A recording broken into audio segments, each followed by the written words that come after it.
നമസ്കാരം, KBN ന്യൂസിലേക്ക് സ്വാഗതം. ഞാനിപ്പോൾ നിൽക്കുന്നത് കൊട്ടപ്പടി പഞ്ചായത്തിലെ പ്ലാമുടി 1-ാം വാർഡിലാണ്. ഈ 1-ാം വാർഡിൽ കുറേ വർഷം പഴക്കമുള്ള ഒരു LP സ്കൂൾ ഉണ്ടായിരുന്നു. എന്നാൽ ഇന്ന് അത് ഇംഗ്ലീഷ് മീഡിയങ്ങളുടെ വരവോടുകൂടി അടച്ചുപൂട്ടപ്പെട്ടിരിക്കുകയാണ്. നമുക്കതിൻ്റെ ഒരു കാഴ്ചകളൊന്ന് കണ്ടിട്ട് വരാം. ഞാൻ ഉൾപ്പെടെയുള്ള നിരവധി വിദ്യാർത്ഥികൾ പഠിച്ചു പോയ ഒരു സ്കൂളാണ്. ഇവിടെ നിന്ന് പഠിച്ചു പോയവരെല്ലാം ഇപ്പോൾ നല്ല നിലയിലേക്ക് എത്തിയിട്ടുണ്ട്. എന്നാൽ ഇന്ന് ഈ സ്കൂളിൻ്റെ അവസ്ഥ നമുക്ക് ഈ പഠിച്ചു പോയ വിദ്യാർത്ഥികൾക്കും പിന്നെ മലയാള സ്കൂളുകളെ സ്നേഹിക്കുന്ന ആളുകൾക്കും വേണ്ടി നമുക്കൊന്ന് കാണിച്ചു കൊടുക്കാം. വാ. ഒരു സമയത്ത് 100-200ഓളം വിദ്യാർത്ഥികൾ പഠിച്ചുകൊണ്ടിരുന്ന ഒരു സ്കൂളാണ്. വിദ്യാർത്ഥികൾ ഇല്ലാത്തതിനാൽ ഈ സ്കൂൾ അടച്ചുപൂട്ടപ്പെടുന്നു. ഇവിടെ വിദ്യാർത്ഥികൾ ഇല്ലാത്തതുകൊണ്ടല്ല, അവരെല്ലാം നല്ല വിദ്യാഭ്യാസം ചേർന്ന് മറ്റ് ഇംഗ്ലീഷ് മീഡിയങ്ങളിലൂടെ പോയേക്കുവാണ്. അപ്പോൾ നമ്മളുടെ ഈ സാധാരണ മലയാളം മീഡിയങ്ങൾ ഇപ്പോൾ അടച്ചുപൂട്ടുകയാണ്.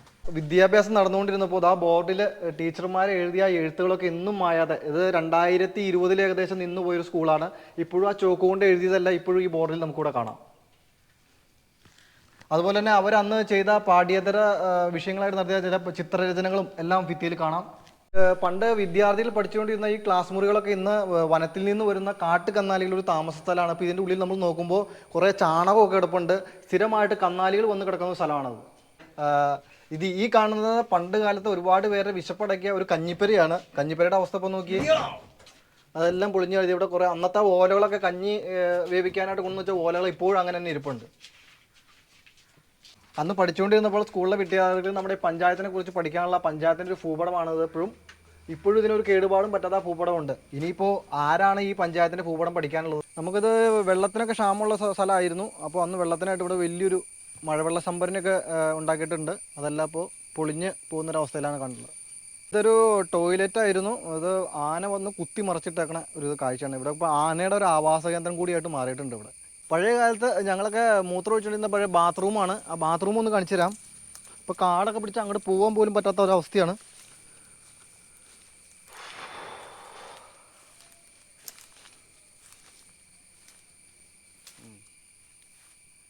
ഇതാണ് ബാത്റൂമിൻ്റെ ഒക്കെ ഒരു അവസ്ഥ. ഫുള്ള് കാട് പിടിച്ചു. അപ്പം ഞാൻ ഉൾപ്പെടെയുള്ള ഒരുപാട് പേര് ഇവിടെ പഠിച്ചു പോയിട്ടുള്ള സ്കൂളാണ്. നമുക്കിപ്പോൾ ഈ സ്കൂൾ കാണുമ്പോൾ മനസ്സിനൊക്കെ ഒരു വല്ലാത്തൊരു വിഷമമുണ്ട്. അപ്പോൾ ഞാൻ ഷൈജു ഒക്കെ ഇവിടെ പഠിച്ചതാണ്. ഈ ചേട്ടൻ ഇവിടെ വീടിൻ്റെ ഈ സ്കൂളിൻ്റെ തൊട്ടടുത്ത് താമസിക്കുന്ന ചേട്ടനാണ്. അപ്പോൾ ചേട്ടാ, സ്കൂളിൽ ഒരുപാട് പിള്ളേർ പഠിച്ചുകൊണ്ട് ഇപ്പോൾ അടച്ചു കുട്ടി കിടക്കണം. അപ്പോൾ അതിനെപ്പറ്റി ചേട്ടൻ്റെ ഒരു അഭിപ്രായം എന്താ? 100-200 പിള്ളേർ ഇവിടെ പഠിച്ചുകൊണ്ടിരിക്കും. ഇവിടെ ഉയർന്ന പ്രദേശം 1.5 ഏക്കർ സ്ഥലമുള്ള സ്കൂളാണിത്. നല്ല രീതിയിൽ പോയിക്കൊണ്ട് തന്നെ തൊട്ടടുത്താണ് ഞാൻ താമസിക്കുന്നത്. ഈ സ്കൂളിൽ എന്തെങ്കിലും ഇതിന് കുറവ് വന്നാൽ, ഒരു അരിയില്ല കിട്ടാതെ വന്നാലും ഞാൻ കൊടുക്കാറുണ്ട്. അതുപോലെ ലാസ്റ്റ് നിമിഷം 3 പിള്ളേർ വെച്ച് ഇവിടുത്തെ അധ്യാപകർ 3 പേര് പഠിപ്പിച്ചുകൊണ്ടിരുന്നപ്പോൾ ഞാനാണ് ഇവിടുന്ന് എൻ്റെ വീട്ടിൽ നിന്നാണ് വെള്ളം ഫ്രീ ആയിട്ട് കൊടുത്തുകൊണ്ടിരുന്നത്. അതുപോലെ ഒരു ദിവസമൊക്കെ ആൾ വന്നില്ലെങ്കിൽ എന്നെ അരി വയ്ക്കാൻ ഏൽപ്പിച്ചാൽ എൻ്റെ വീട്ടിൽ നിന്ന് തന്നെ പിള്ളേർക്ക് നല്ല രീതിയിലുള്ള ഭക്ഷണം കൊടുത്തുകൊണ്ടിരുന്നത്. ചുമ്മാ സാമ്പാറല്ല, മീൻ വറുത്തത്, പപ്പടം കാച്ചി, അങ്ങനെ എന്തെങ്കിലും സാധനം കൊടുത്തുകൊണ്ടിരുന്ന ഇതാണ്. ഇത്ര ഉയർന്ന രീതിയിൽ നല്ല രീതിയിലിരിക്കുന്ന ഒരു സ്കൂളായിരുന്നു. ഇതിൻ്റെ താഴെ ഗ്രൗണ്ട് ഉണ്ടാക്കാനുള്ള സ്ഥലമുണ്ട്. ഇവിടെ നല്ല രീതിയിലുണ്ടാകുന്നതാണ്. ഇപ്പോൾ ഇത് ഈ അവസ്ഥയിൽ എത്തിപ്പോയി. ഇത് സർക്കാർ നോക്കാനുള്ള, മാനേജ്മെൻറ്റ് നോക്കാനുള്ള, ആരും നോക്കാനുള്ള.